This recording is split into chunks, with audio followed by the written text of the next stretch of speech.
Petroleum-producing countries from all over Africa are all gathered here in the Nigerian capital. It's their 33rd ordinary session, but the first meeting since the prices of oil came tumbling. This meeting is crucial for a country like Nigeria, which derives nearly 90% of its export earnings and 70% of its revenue from oil. Most of them have had over 50% of their revenues wiped out by falling crude oil prices. The reason?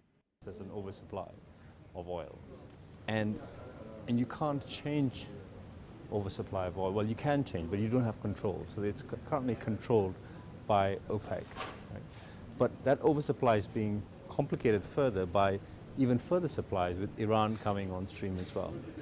So the reality is that I think we are today faced with a new global paradigm where we're probably going to be in a low oil price position for some foreseeable future. But what could be the way out for oil-producing countries and companies, especially in Africa?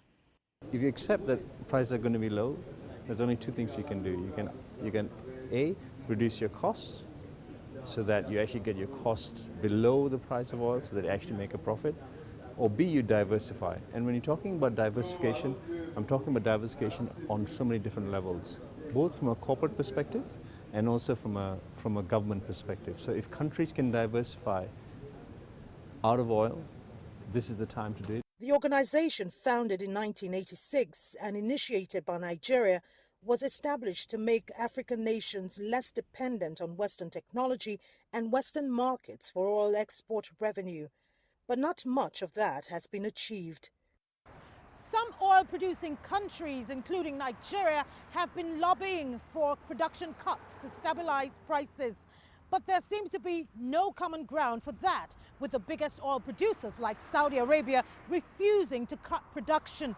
Most African oil producers are left with just one option: seeking alternative industries to survive.